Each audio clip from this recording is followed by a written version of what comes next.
The Brandon Peters Show may contain explicit language and detailed plot points. For more information on the show, stay tuned to the end of the episode.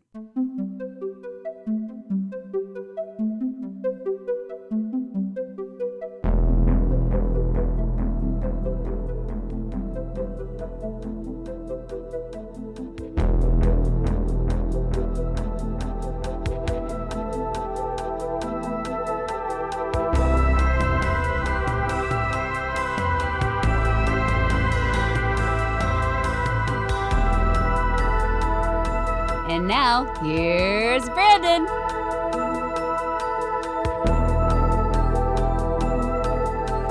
Welcome back to the Brandon Peters Show. As we continue our holiday run on the program, today features a discussion on the 2021 Hallmark Channel film, An Unexpected Christmas. And for that chat, I'm very happy to welcome back show mainstay Danielle Sepulveres. Hello, welcome back. Going from crypt keeping to holiday gift giving, cheering. I don't know. Yes, Something like that. it's the yin and the yang. We go dark and then we go light. Yes, we do. We went live. We had Working Girl, Crow, Mm-hmm. got Crypt Keeper, and then back up to the Totally wonderful. Yes, so next thing has to be like really deeply disturbing. We're going to Martyrs. We're going to go straight to Martyrs. Have you seen Martyrs? I haven't. Okay, no, don't. It's hard to watch. No? I'm not. I don't want to watch yeah, Martyrs say, again. No, don't say it. I don't want to watch Martyrs again. So it's that's not. We're not going We'll there. We'll find something else. Something kindly light.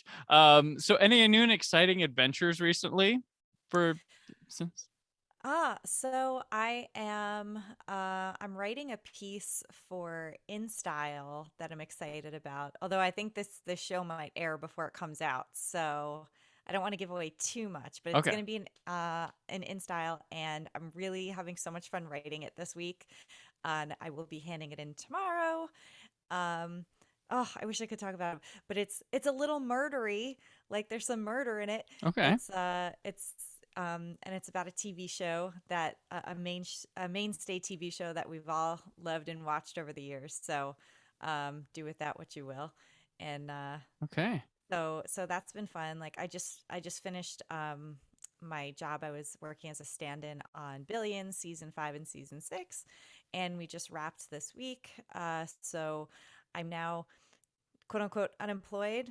Actually, no, quote unquote. I'm just unemployed, and but I have time to devote to some writing now, which is nice. I'd really like to kind of kickstart back on some of the stuff I was working on this summer, but then I just got burnt out because my hours on my bill-paying job were wearing me down, and I was just like, okay, you know what? I'm not going to be so hard on myself, and I'm just going to do what I'm capable of doing until I have time to do more, and such is life. So that's that. And I think I thought I would feel like exhausted when we finished, and instead I feel a little bit rejuvenated. Oh, there you go. Which is nice. Yeah. And yeah, so I don't know. That's pretty much it, I guess, for me right now. And here's hoping in 2022 that my book that I wrote what feels like a gazillion years ago has been optioned again this year, and hopefully we'll be at the point where we can start pitching it so that maybe one day it'll be on Netflix and you can have me on to talk about my show. There we go. Yes, there we go. We'll talk about your show, and then Greg and I will review it. That's what we'll do. We'll switch. That would be great. We'll switch it over. Love that idea. And we'll do that. That's perfect. I'm excited for that. I hope it does spin out. More Here's success. hoping. More Thank success all the time to deserving people. Oh, and thanks. So, okay. Well, I have you on here to talk An Unexpected Christmas, which is directed by Michael Robinson, written by Paul Campbell, based on a script by the one, the only Greg McGoon. McGoon, we love you. Who will be guesting on the show next week. So stay tuned for that. Starring Bethany Joy Lenz, Tyler Hines, Allison Wanzura, Morgana Willie, and Linda Boyd. Is about Jamie, who hasn't told his family that he and his now ex-girlfriend Emily broke up. After an inopportune run-in with Emily at the train station in his hometown, Jamie convinces her to pretend they're still a couple to avoid ruining Christmas for his family.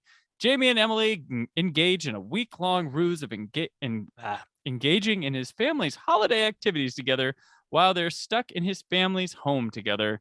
The pair discovers their relationship might still have some potential, resulting in a very unexpected Christmas. That was a perfect reading of the synopsis. Yeah, I'm struggling with. I had to do next week's episode, which is already recorded. I had to read that one I had to stop myself and be like, slowly go through it, Brandon, or I can fix it in post. Who knows? I sound a lot better after editing. Yes. So this is based on a script by Greg McGoon, who listeners know from the show. Apparently the beloved Greg McGoon, because so many people have told me they want to be friends with Greg McGoon. I'm like, okay. Yeah, Well. everybody loves Greg. Whenever he's been on the spelling bee, everybody's like, I love Greg. Greg's my favorite. He's so much fun. I want that charm and charisma in life. Give it, yes. Greg. And he's so creative and, loves romance. And obviously that's clear in the story of An Unexpected Christmas.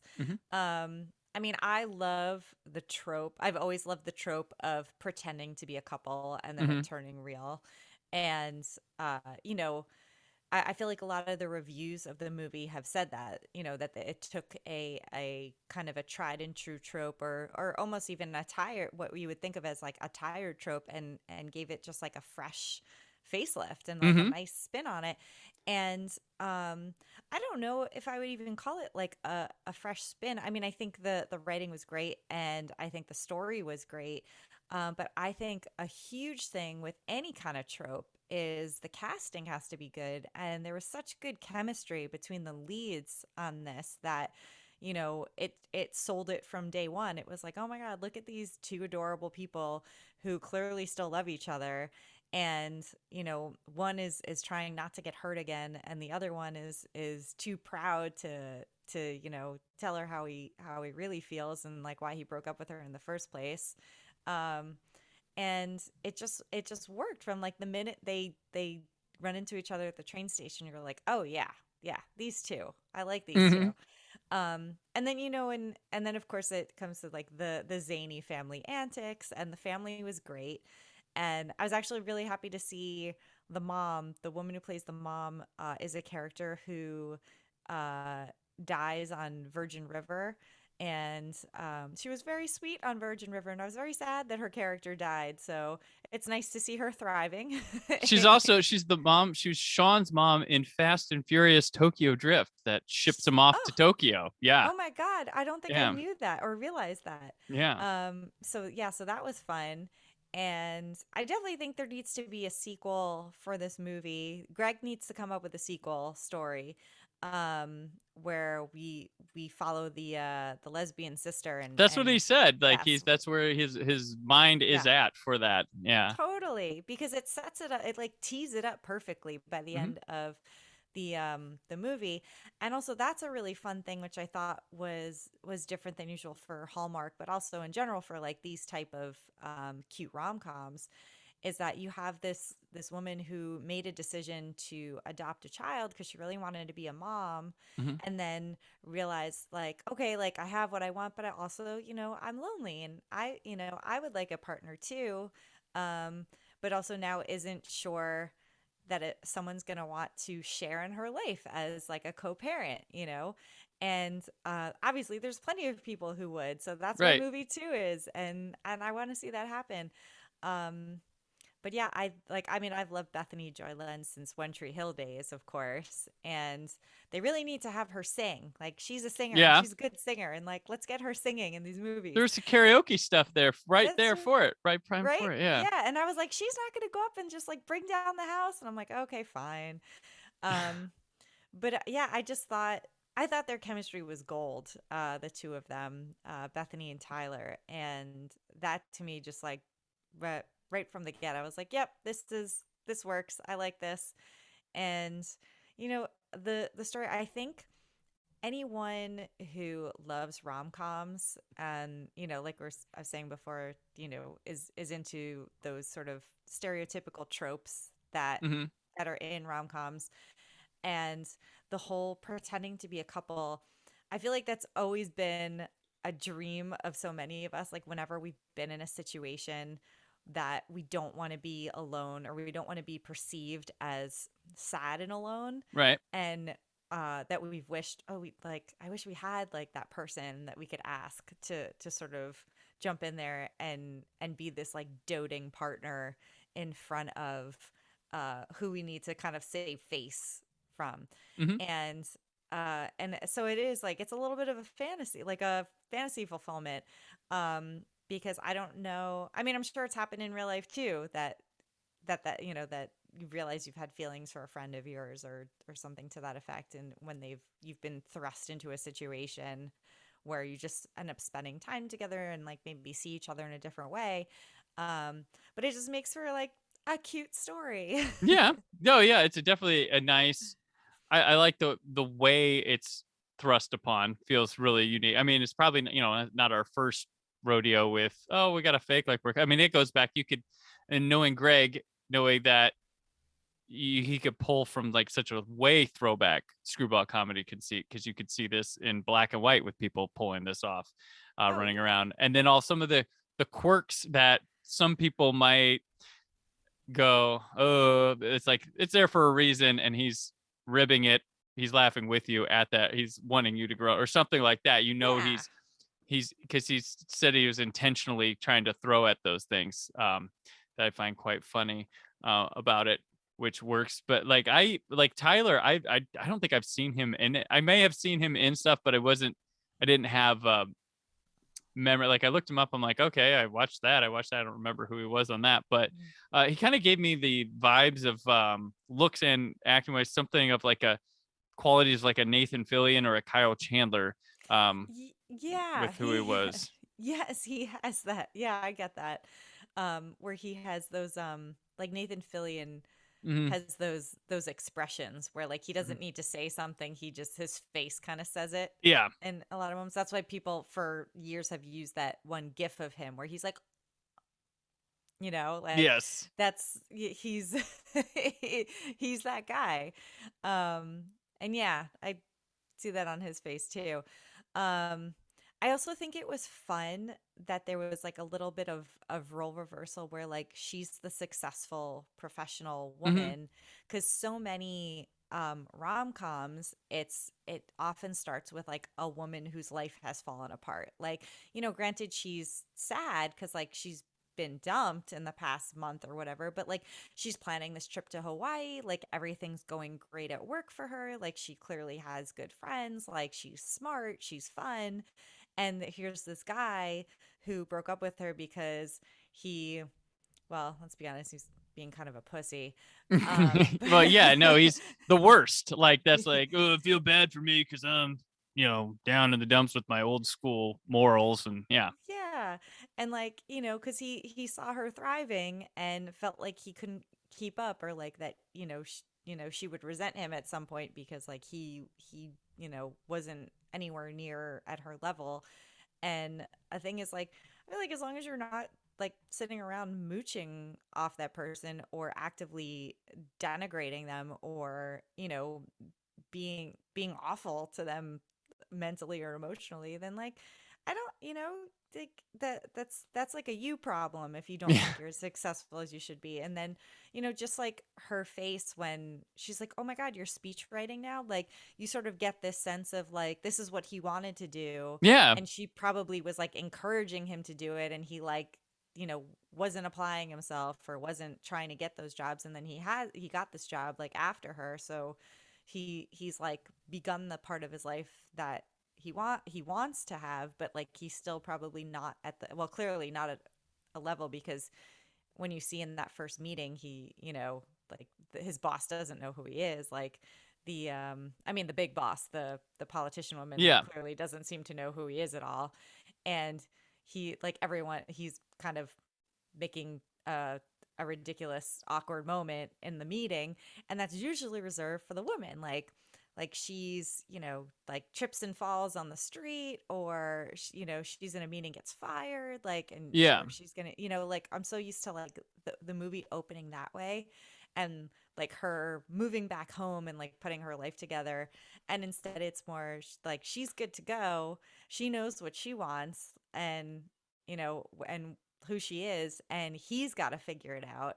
And yeah, and then they end up doing it together. So I thought that that was a nice little change.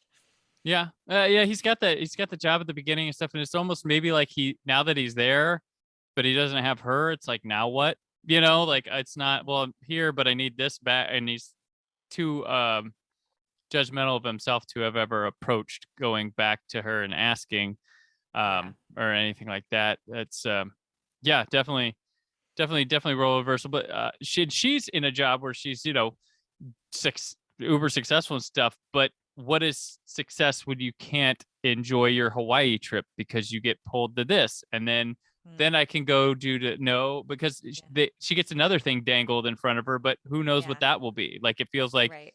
there's promise, like those people that work so hard for like this in the future, and it keeps Hmm. moving the goalpost back Yes, to that's where, true. like, I'm a very live in the now like type Hmm. person, not prepare for a future, but don't Yeah. prepare everything for the future, because you're not Right. guaranteed said future, and you never know Hmm. how things are going to be. But like, Right.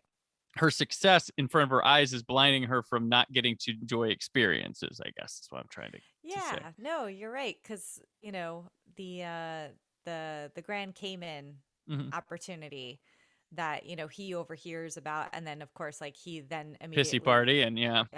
yeah, shuts down and decides like, oh no, like, well, she's gonna leave again, so like why am I gonna put myself out there? And um like but I liked that stuff about him because I felt like that was so realistic. Yeah. Like that's so something I feel like so many of us, like, we look for signs, like, give me a sign so that I know if I should take a chance on this, or like this is a sign that I should do that. And everyone's telling him, like, or his whole family is loves her, and he's clearly has had feelings for her, and is going down the week where she's really helped him out. Like, she really didn't have to do what she did. I mean, at a certain point she did because she didn't have a hotel room, yes, but like she still could have just like outed him to his whole family and been done with it. And instead she didn't, and like gave him like the chance to like figure stuff out and like come to his senses, and still took him a little bit too long, but it's a movie, so it's fine. Right. um I wrote down I go, Emily just lets this happen, but granted she has to, or we don't have a movie. Like, it's like, yes, yes, you have yeah, to give a movie something. Like, you have to yes, give, like, it's not you're not watching a reality, no, especially no, when you're watching a Hallmark movie. But like, yeah, right, that you of have to give course, conceits. That's what I try to tell my, like, you have to give yourself the movie. You have to allow it to do things because it needs that to go. It's a conceit. You have to give yes, that. So yes, agreed, yeah. But yeah, it was fun. And I'm trying to think, I feel like I had something else to say about how it ended.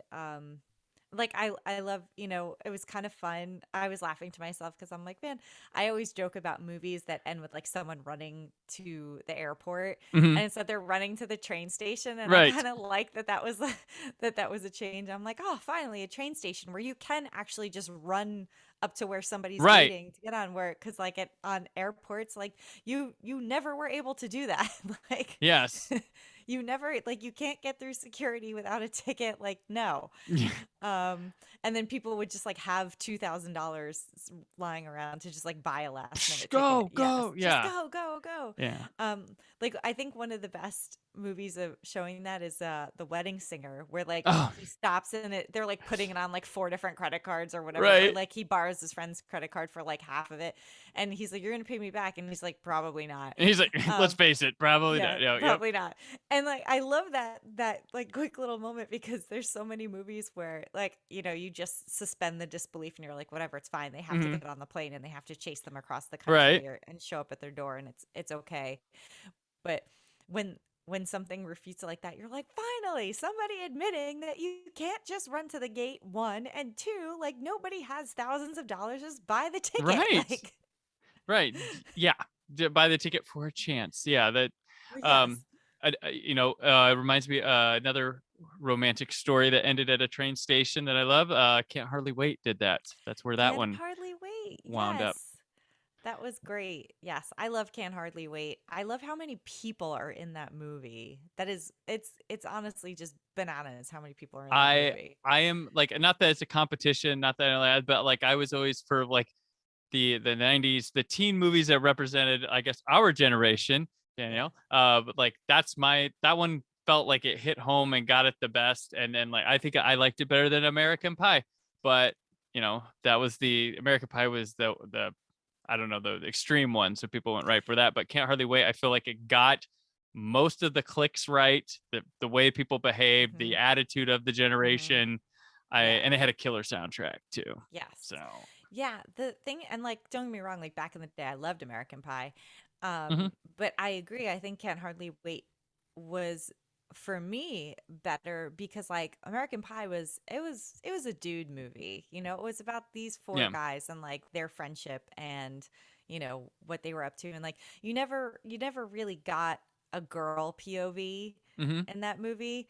I mean, later on, Barely. Like you, yeah, like yeah. barely. Like later on, I would say like when Allison Hannigan became more important Hmm. in it, like then you kind of did, but still it was also like most of the women in it were just like fantasy versions When of they start like, get trimmed off in the sequels to where Allison Hannigan's the one left, like that's yeah, yeah. And so in that respect, like, and nothing about it like felt like my high school experience. Like nothing about it like right. felt at all like relatable to me. It was just a funny movie for me. Whereas Well, like everybody knew like a Stifler type. Everybody could, yes, yeah, that was yes, about that it. kind of Yeah. yes, like the Stifler type who always had parties, whose like parents never seemed to be home, and yeah. But yeah, Can't Hardly Wait felt super real. I mean, not super real because it's a ridiculous movie, but I mean, you have like nerds who want to get revenge on the most popular guys in Hmm. school. You have the guy and girl friend who are both like they're not unpopular, but they're just sort of in this weird middle ground of like, people kind of know who they are and like think Hmm. they're nice, but like, you know, they just are semi on the outside. Like, Ethan Embry has been in love with this girl for 4 years, which is kind of creepy, It honestly. is, yeah. There's a looking back and be like, maybe it Yeah. wasn't so cute, but Maybe it wasn't so cute, but that's why it's like I think good at the end where it's just them talking, mhm. which is nice. Like I know granted like we get the whole what's it called? Style of ending. Like what's that? Epilogue with the right, like they Yeah, went yeah, on to yeah, do yeah. that and went on to, Yes. yeah. Well, Yeah. yeah. But like some of it was just like poking fun too, where it's like, Denise and Kenny broke up, got back together, Broke broke up. up Yeah. again. Like that was funny. Um and yeah, like I don't know, like and a guy like Kenny, like everyone had a Hmm. kid like that at school where you're like, "Oh my God, you're a white boy. Like what Yep. are you doing? Like stop." Um and friends who like all fed off of each other. And the Um the Jerry O'Connell cameo was great. Like yes. I knew that. Like you knew Yes. those guys that came back. It was like, They wow, came back. Yeah. loser. Like, Yes. Yes, because like they couldn't hack it in college. yeah. Like they peaked in high school. Um yeah. And so that was awesome. Yeah, like it just everything about it felt like a legit high school party, Hmm. just upped like 1,000 levels just Right. for movie purposes. And then also you always knew what a group who had a band, and then the band like suddenly one day like stopped performing because like two of them started fighting or like And got they into a all fight, and wanted then different directions of Mhm. music that they were listening to and liking and getting Yes. influenced by. Yeah. So Yes. good. It was in the band is Breckin Meyer and Donald Faison. Like Yes, so many. yes. And it's like I love that they argue about like, no, it's stupid. You don't wear your own t-shirt with your own band name on it. Like that's not what you do. And they're like, I don't care. I think it's cool like to wear our own t-shirt with the band name on it. Like Yeah. and like that's the thing that they're fighting about, but that's such a teenage boy, like so kind of obsessed with image and reputation. Like, what's cool, what's edgy, what's, I just imagined if Ringo Starr was in that band and he was like, "Well, I would like to wear the band T-shirt." Oh, well, I think we'll wear band T-shirts then. What would like? Because Yes. I don't know if you watch Get Back, but Yes. okay, there's the moment where they're going over about playing on the roof again later on after Oh, everybody had ditched it and they're yeah. arguing. They're like, I don't know about the roof, and Ringo goes, "I would like to play on the roof. That'd be good." And they're all like, "Yeah, we should play on the roof. We Let's should play on yeah, the roof. let's." I was like, Oh my God. "That was so funny." That's really I don't funny. know why the flash, but this has been our can't hardly wait aside from an Yes. unexpected From Christmas an unexpected discussion with a Christmas. little bit of get back at the end. Yes. But But yes, and I love the title for An Unexpected Christmas because it's like an unexpected oh, Christmas. that's Like, brilliant. There you right? go. Yes, Yeah. yes, yes, Yeah. yes. You just pointed that out to me. I'm like, oh, right. Yes. Yeah. Just Yeah. like when I show when I did my I made Aaron Newworth laugh. He didn't realize it either. Why I watched so I've been studying up Matrix movies for the commentary I Hmm. recorded this month, and I showed it to my son, and they were going when Morpheus is introducing Neo to the crew, and he's Cypher and this, and he's like and Mouse, and he's like, wow, all computer stuff, huh? My son said that. I was like, he's like, like Mouse, like I'm like, oh my gosh, I never realized that. And I just thought he was because Oh he's my a God, that's squirrely so little guy. I thought he was funny. because a squirrely guy. And then Aaron Newt was like, he started cracking up, and I was like, you didn't think that? He's like, no. He's like, it's right there, and I It's right didn't there. think. Your son is brilliant. He is brilliant. He is so. You were Uh, today years old when you figured that out. yes, I was. I was like, oh my gosh, Mouse. But yeah, Yes, that's unexpected funny. Christmas. That is just like that. That's oh my gosh. That's yeah. It's a really cool title. There's like a lot of little fun thing. Like there's some weird stuff here too, of course. But Always. I wondered. So they were all like about this Jackie Joyner Kersey being the original Yes. speaker, Yes. and there's a scene where Bethany Joy Lenz is talking to her on the phone, and I'm like, did Jackie Joyner Kersey just randomly like send them a FaceTime, and she didn't realize it was supposed to be a phone call? Because it feels like a cameo video on It her does end, feel like, and she's trying to act the hell out of making it feel real, and I'm like, yeah. that's like a cameo video. Like It does, it yeah. was, But I was thinking of it more as because I've worked where people who are not actors have like Mhm. played themselves, and a lot of them they sort of freeze up and don't know how to talk normally. Mm, Like they sort of almost like perform it in a way. That's what it felt like, okay, where they just like suddenly seem like not conversational and natural. gotcha. Um, but also too, like it could have been. I feel like these movies get shot so quickly. Right, yeah. I'm sure, like with when it comes to a phone call, Bethany might not have had any idea what what Jackie Joyner's side looked like, Right, and well, no, totally. like it could have been she was just looking at a blank phone and a script Mhm. supervisor was reading it to Right. her.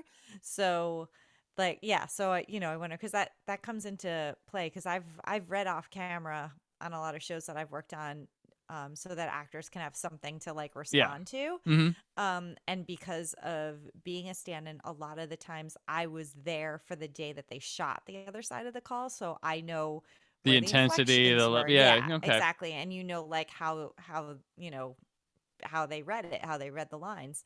So, it's helpful, but I think it's possible that maybe she was just acting to a blank phone. Oh no, that she probably Um would no, and 100%. But I think yeah. the video No, and they might have been the video they were expecting from Jackie didn't turn out to be what they wanted, and they tried no. to make it It definitely work. felt like a cameo. Yeah. Yes, for sure. Um, but there was something with Jackie. Now I'm trying to remember what it is like. Um,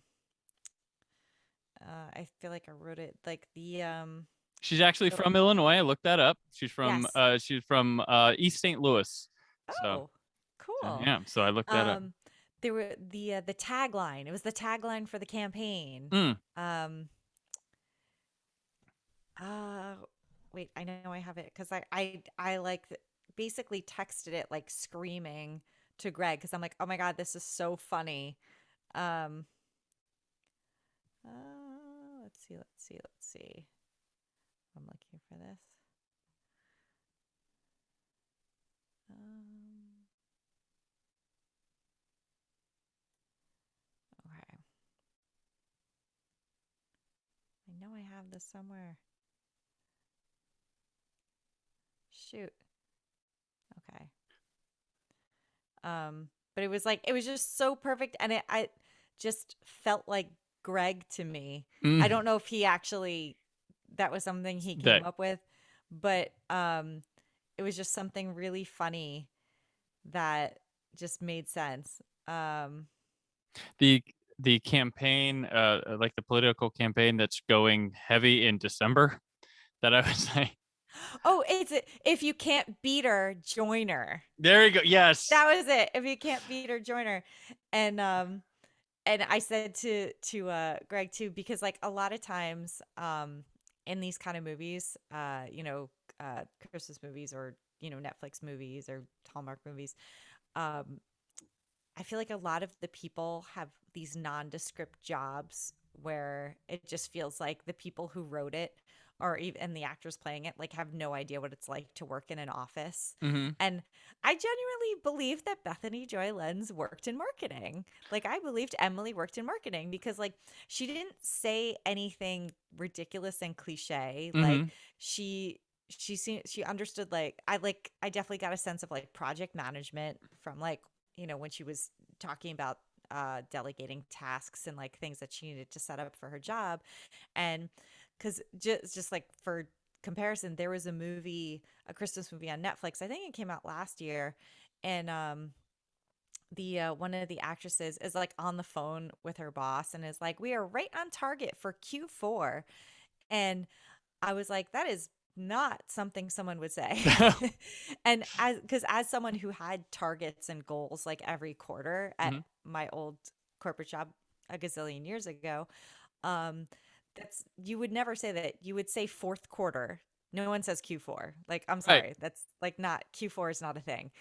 And um and also, we're right on target for what? Like you Yeah. wouldn't say I'm right on target for Q4. You would say like, "Hey, we're on target for our receivables for fourth quarter. Like we're actually going to surpass what we did in the third quarter." Yep. And then based on those projections, like first quarter of the new year, blah blah blah blah. Like that sounds real because that's how people would talk about it. We're going Just over our forecast for our, yeah. Yeah. yes, exactly. Like you just randomly tossing out like while you're typing, we are right on target for Q4. And I was like, no one talks like that. That's what the person who hasn't worked it sees the term, goes, I bet a cool person would say that. Or Yes, it's like it's so funny. It basically just sounded like what people playing office when they're in middle school, like in elementary school, I should even say, like if 6-year-olds are pretending to work in an office, like it felt like what they would say.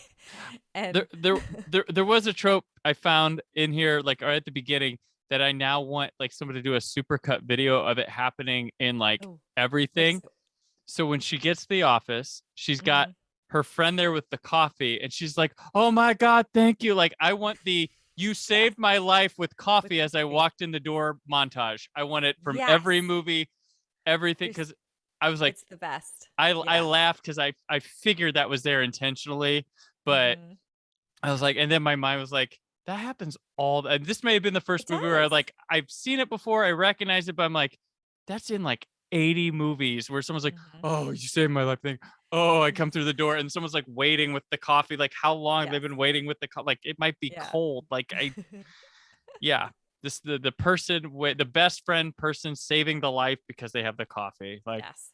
I mean, there's always going to be in every movie like this, like the best friend whose life revolves around their friend. Like they mm-hmm. don't seem to have their own personal life whatsoever. Like they almost they live like an assistant in a way. Right. Yeah. Like they're yeah. I live to serve you, which somehow Yes. makes me normal or regular, but I Yes. live to do nothing but just be at your side and Mhm. tell you what I don't have in life or whatever, or watch you. Yeah. Yes. that person. Yes. And like Which live vicariously through you, because I can't actually go out and, find someone for myself. I just have to hear all about your relationship and help you with your relationship. right. I mean, but Stunningly, she doesn't travel to Fulton. They send other yes, people from the other office. I'm like, people. was that something that they shot and then like something happened with getting someone somewhere and they replaced later on? I was just like, huh, it's weird she But didn't make it there. I mean, it works out because I guess like it could have been that it could have ended up that her friend was gay and liked the sister, and then they'd Mm-hmm. be a nice little foursome. But ended up being cute that it was his boss Right. Yeah, it that was came his there. his boss that came there. And I figured like and then because when she has people, it's like two other people that Yeah. from her thing. I'm like, okay, Hmm. well, maybe I was like, maybe there was a casting, travel, shooting, scheduling thing that changed something Yeah. up. But who knows? That those Who things happen. knows? And most people Yeah. watching don't even think that deep into it. But I was like, huh. I was like, I figured that friend from back in the office would show up somewhere other than a phone call if we got his boss coming there. And but yeah, Yep. that best friend that's there for We that's love. all she really has to bounce off too is that phone call Yeah. for that. It's true because yeah, she doesn't have family clearly. Mm-hmm. Um, but and it's so funny because sometimes I like movies where like one people well, that's not We're grammar. speaking great today. You We're heard me go speaking, through the yeah, like well, synopsis. it's when you find out like somebody just like announces in the movie, like I don't have a family to go home to anymore, and you're like, ah, yes, great. Only like one set of people's names I have to like Yes. remember through the course of this movie. um, but yeah, that's again like it's another trope because like it's the person without a family who feels like wanted and like adopted into the family of Mm-hmm. their partner. So that was nice. And also like that again, like that family was well cast for for that too. Like that was one of the things I had said to Greg after I watched it. I was like, I feel like they got the right people for every part of this movie. Mm-hmm. And I was like, your two leads had better chemistry than some like huge big budget movie rom-coms that I've watched. Mm-hmm. Um, and that's, so good job, Hallmark. Yeah, yeah. I mean, Bethany Joy, she's been in a few of those Hallmark movies, Yeah. so Yeah. she's got it down. And like Canadian actors showing up Hmm. through things. But yeah, and they're the family and their gigantic house. I know. Just the biggest house. Every room is humongous. And they love Christmas. Love Christmas. Yeah, I will say that they try to make this grandfather loom large over everything, and I just the whole time, oh yeah, that grandfather that just loved Christmas. Like it's like Yep. we didn't need it. Like there was one thing that I wanted to pay off, and it didn't. When they talk about there's the incident, Hmm. that the incident, and I thought there'd be something later that would that would Yeah, relate to yeah. that, but nothing happened. I was like, Nothing. ah. Yeah, I thought that was gonna come back too. Yeah. Uh, Hey, eh. there's a lot you throw It'll things be in the around. sequel. Right. Well, I mean, it was funny because I talked to Greg or like somewhere in this process of him writing it, and he's like, yeah, I write in 3X. They want 8. So there's probably a lot of stuff that had to get added on. And, you gotta, Yeah. some people don't realize some things are there to fill time. Some things are there to, that happens, especially in a Yes. television production that's, planning for Yes. commercials, planning for Right. yeah.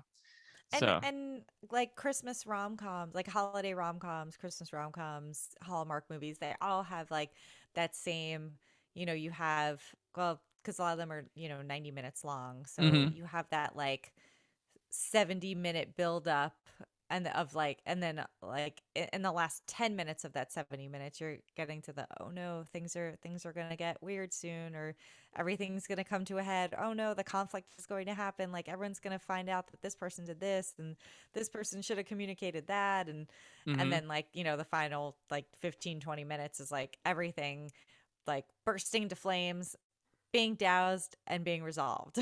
Right, yes, with the Christmas music that got used in Home Alone a lot, Yes. to chase down in the Yes. finale. I will say the scene stealer of this whole thing is the sister character. Like Yeah, the you she can't help shed. but love her. Yeah, She she shed. shed. Yes. She shed on, she shed off.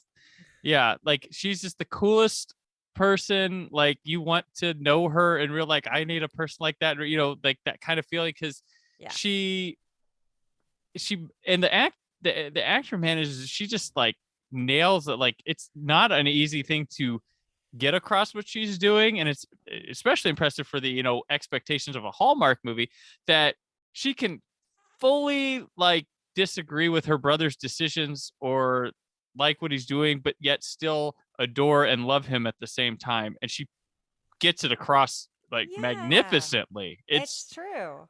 It's Yeah, really no, it's impressive. true. That's true. That's a really good point. Yeah, I liked her a lot. And yeah, we love a meddling sibling. That's a fun trope. Oh, I will say, um, I said to Greg, I'm like, okay, give your movie an Oscar because there were like 2 points where characters were carrying like to go cups of coffee, and I Mhm. believe there was coffee in them Yeah, because yes, I swear, like so many movies and TV shows, they look empty, they feel empty, they seem empty, and it drives me bonkers. I've got one prime example that bugged the shit out. I like the movie, Yeah. bugged the shit out of But me. the coffee was empty. Ben Affleck drinking Mhm. coffee in Gone Girl. Oh, hmm. Something's wrong with it, and it just Yeah. I'm sorry if I just ruined this for you and listeners, No, no. Which do you but remember what it's scene? in the opening when he's like taking out trash and why he's just like, He's drinking coffee. Oh, oh. and Yeah, see, it is it's like they forget like how to drink like a normal human. it just comes up and like yeah, Mhm. it's really weird. I'm like, Yeah. is it?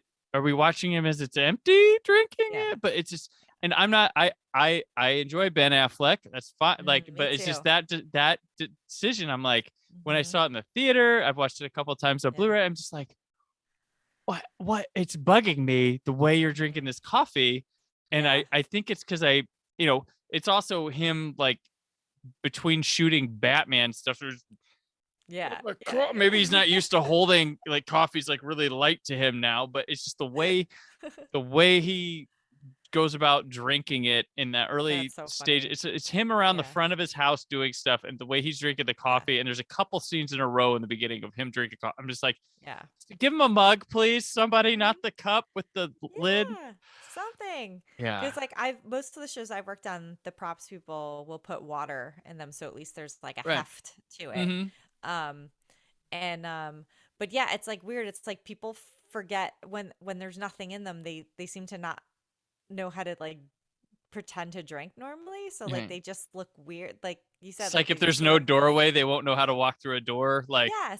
And although like I will say more egregious than the person like walking down the hallway holding one mm-hmm. or pretending to drink one is the person who's holding the four in the little like um what's it called? The the the four cup holder thing where Mm-hmm. you're Oh, carrying like four of them. the carrier. I think Yes, would the you like a carrier. carrier? Yeah. Yes. It's when those four are empty. It's like they literally walk around and it's like like that they're like holding it like as if it's empty instead of, and Mm-hmm. it's just like very weird and it bothers me. Yes. Just But people seem to be drinking coffee for real in this movie, or at least drinking water. it's like they go to like stage tactics for it rather than because Yes. there's a difference between Yes. acting for stage and acting for stage. You Yes. gotta the people in the back need to notice that you're drinking the coffee, Mhm. so Yeah. it's more theatrical. But in like film, Yeah. you gotta just Take a sip. Just take a sip. yeah. It's yeah, but no, you're right. It feels like theater, or like having a tea party with a toddler where you're like or Yes, like exactly, but done serious, like yes. stone face, like it's real. Yes, Amazing. definitely. Yeah. Yes. Oh, But yeah. Give anything an Oscar or an Emmy where it's real. There's real liquid in the cup. I did a movie where um a couple was drinking wine at dinner, and we were shooting in an apartment, and nobody had the apartment did not have dye. The apartment we had, and it was like the guy was supposed to finish his glass after hearing this story. Yeah. And he was he's some kind of religion. He didn't drink alcohol, the lead Yeah. actor. Right. So grape juice. We didn't have grape juice. All we had was a couple bottle of wine props that were used in the scene. And he's like, it's a part. I can drink for a part. It's fine. I'll be fine. Dude was lit leaving the set. That like, yeah, he was all of a sudden really chatty with everybody. We do a good job today. Yeah, oh man, it's like, I was like, oh man, it was so funny to just watch him get bigger and bigger in the scenes as he kept doing it. And we didn't feel, we're like, we'll feel it. We'll act like we'll show you guys talking. We'll make sure it goes down a bit. We'll shoot you with it going down a bit here and there. You want someone else to drink it down for you. Yeah. And I think we took turns like sipping it down. You could not do that nowadays. No, you could not. But it was like this, and I don't think he drank much, but it was funny to watch him just get. Luckily, we had a driver, so he got drove back to where he lived. But my God, he's like, I don't drink much, and he was just like blah, blah, blah, blah, blah, blah, blah, the whole time, and He did not feel good the next day. Probably not. Although I don't know if we shot this movie was a movie that got shot over a few years, like whenever the director got money, because he wanted a certain DP to shoot it, and the guy said, you shoot it on film, I'll do it. So he would save up his money to buy film, rent the cameras, we'd go shoot till he's out of film, repeat. And the guy's like, well, I told him I'd shoot it. So yep. But yeah, that's funny. But they probably did not really drink stuff here, especially in the whiskey scene, which has that stereotypical character of like the random waiter or person that works at a store that comes back after getting crazy information. But I loved the sequence. I don't know why the waiter would come up and be like, hey, is this the family you're keeping the secret from? Right. Yes. But it sets up the menu wall, which I've never seen in anything before, and it's brilliant. The menu wall is great. And also like the sister being like, what the hell is going on? Yeah. And then it's like, he's like, yeah, you just go up, use your credit cards. He's like, my credit card. He's like, oh, you caught that. Okay. And then, and then the boss is like, is this any good? Like at the end, that was gone. But the menu wall was just brilliant. I was like, that's pretty funny. That was great. Yes. Yeah. It's true. It's always that thing of like, where you tell somebody, as soon as she started like being drunk and like talking to the waiter, I'm like, oh, this is going to come back at some point. I don't know when or how, but this isn't going to work out for them. But it's funny. And there's a movie actually with Alex Daddario, where like the whole conceit of the movie is like she's on a plane and it hits really bad turbulence and like they think they're gonna crash and die, and so like the guy next to her, she like confesses everything to. Like she's like, I do this thing at work and blah blah blah, and my friend is this, and like and I once did this, she's just like completely bearing her soul, and then they level out, land, everything's fine.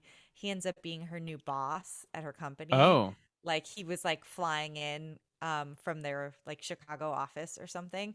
And so he finds it she's like mortified, of course. And like he finds it super amusing and will occasionally like bring stuff up. Like one of the things she said something about how in her confession at one point, she like digressed to like saying that the coffee at work was like really disgusting or like really bad. And when her boss comes, the new boss comes and there's like the whole introduction thing and whatever.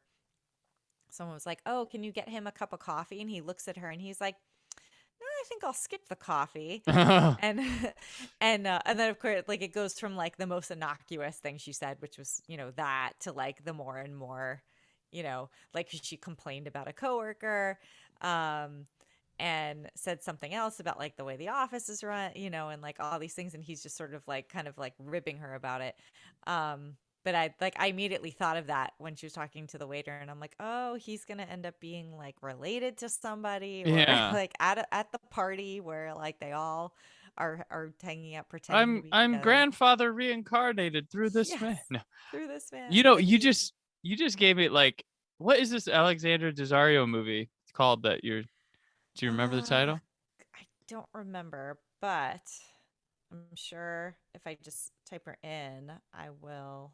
The name of it will ring a bell. All right. Well, meanwhile, like that is like you just my mind sparked for like the perfect plot of like a Hitchcock movie where a plane is apparently going down and the guy in the seat next to a guy confesses like he committed a murder, da da da da da, or something, or he was a spy, Russian spy, or something like that. Some diabolical confession before he dies, and the plane lands, and then the guy is worried about telling that guy, or the guy who was told has this guy watching him all around, or something like that. Wouldn't that be cool? Like I would like That's very Hitchcock. very yeah I would watch that. Oh, it's figure called that out. Can You Keep a Secret? Okay, Yeah. Um so and of course like they end up like dating and being together, but then also like of course something comes between them and then not and blah blah blah. gotcha. But So yeah, it someone was steal my Hitchcock idea. Give me a special thanks. Well, a story by a story, by story by yes, story a by Brandon. story by. But yeah, steal that idea. Yes, put Danielle in the movie. There we go. We're set. Perfect. There we go. But yeah, yeah, that he gets one little bit at the end where he's like, oh nope, not you people, Yeah, as they drink whiskeys watching karaoke, or I think it that or was just a fun. performance or whatnot at Yeah. the little Yeah. bar. Yep. I did notice some things that were probably COVID protocol related.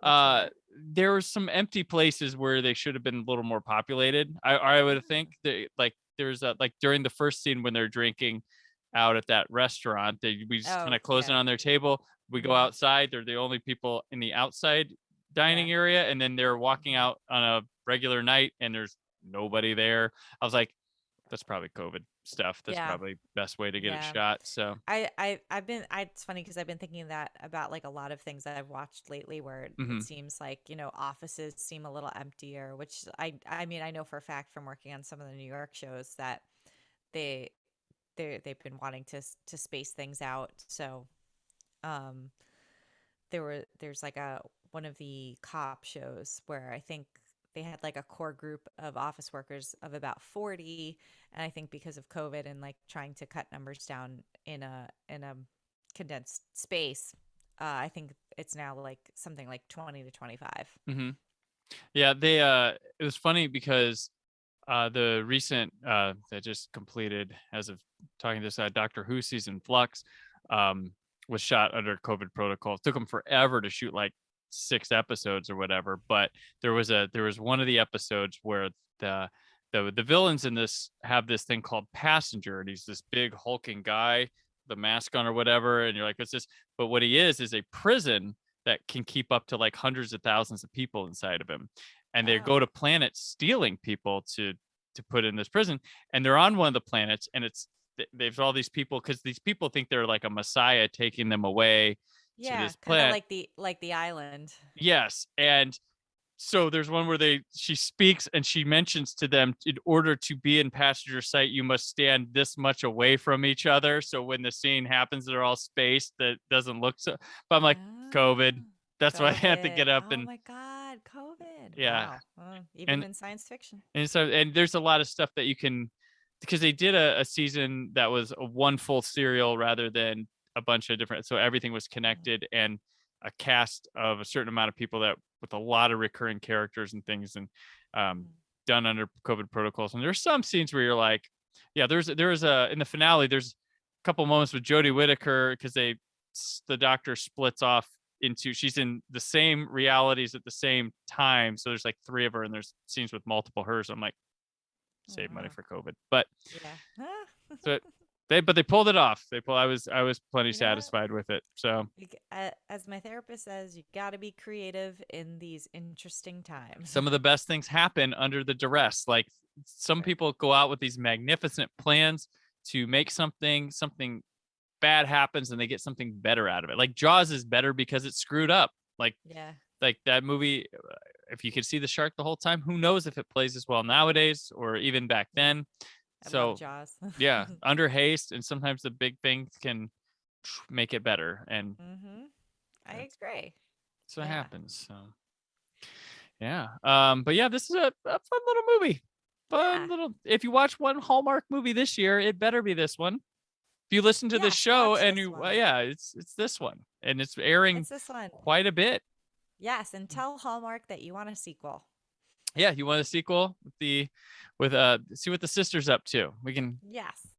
We can I guess we could say that Emily and what was that guy's name?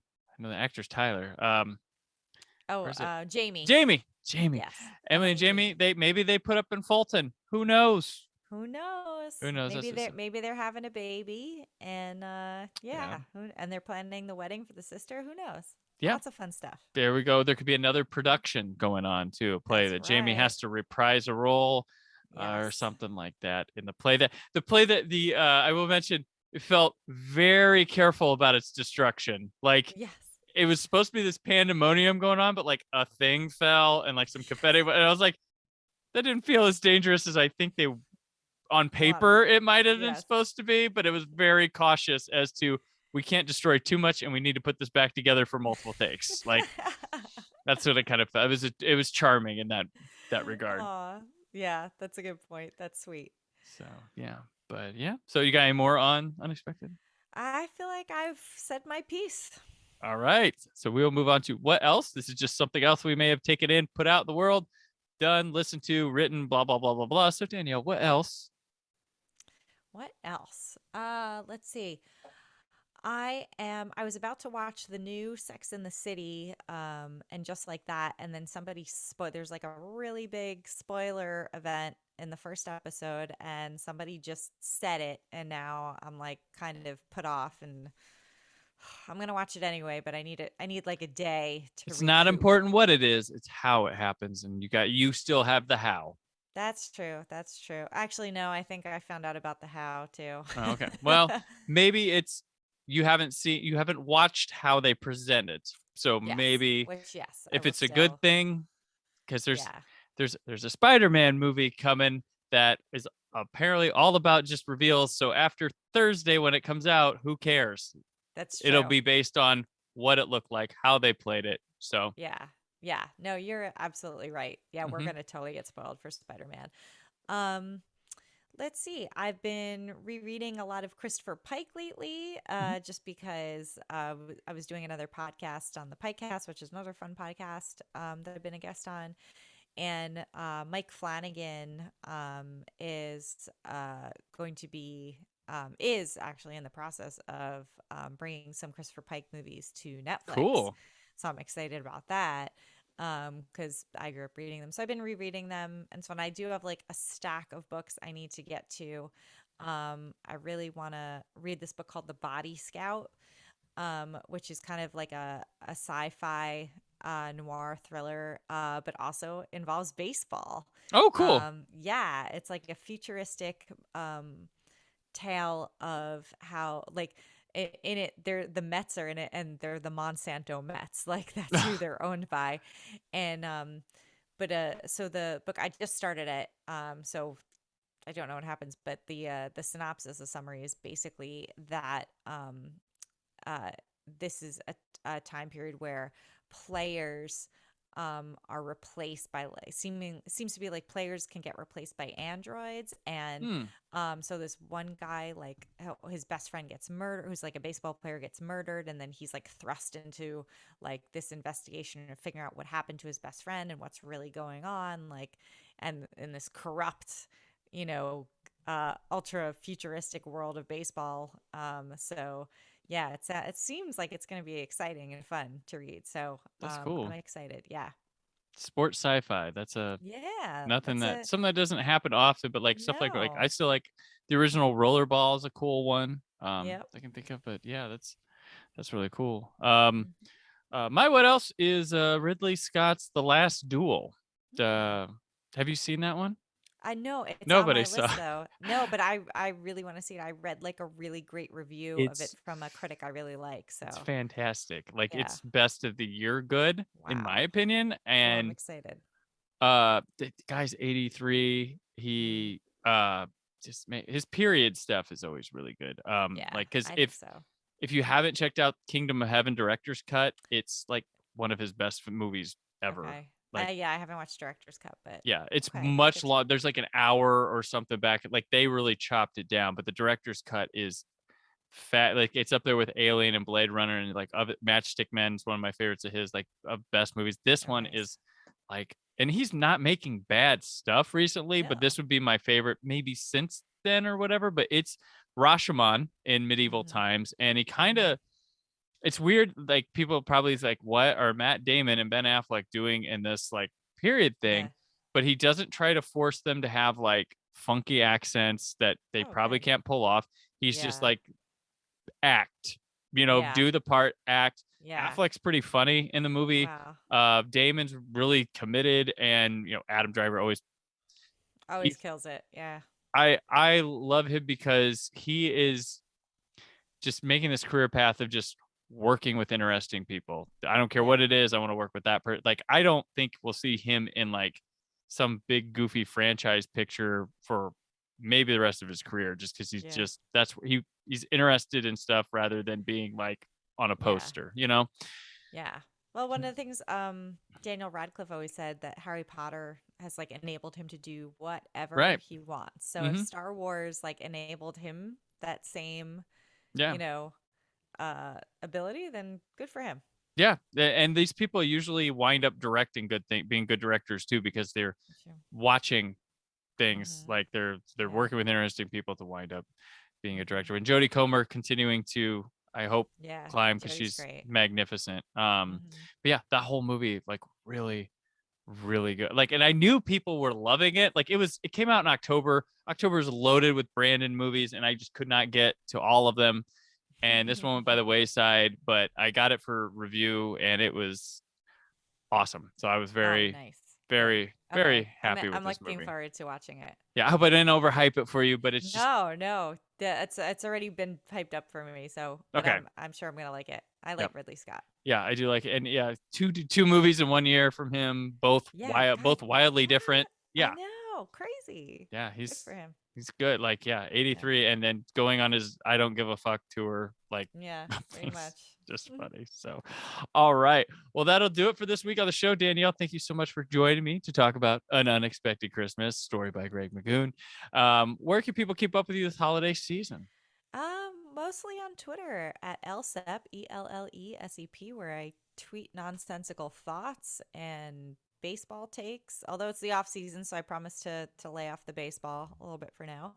And if you like pictures of a really cute dog, I'm on Instagram at Danielle Sep, because I mostly just post pictures of Brandy there, and she's pretty cute, so you might like that too. Recommend. So yeah. And I'm on Twitter and Instagram at Brandon4KUHG, written work at whysoblue.com. There is more from the Brandon Peters Show this week, but until then, stay film positive. Thank you for listening. The Brandon Peters Show is a Creative Zombie Studios production. Produced by Brad Shoemaker and Brandon Peters. Written and edited by Brandon Peters. Announcer vocals by Jessica Alsman. Theme song by Metavari. Web design and show art by Brad Shoemaker with Brandon Peters. All music and clips featured in the episode are property of their respective studios, and no infringement is intended. Additional information on this and other episodes at BrandonPetersShow.com. For any inquiries, press opportunities, or sponsorship, contact mail at BrandonPetersShow.com.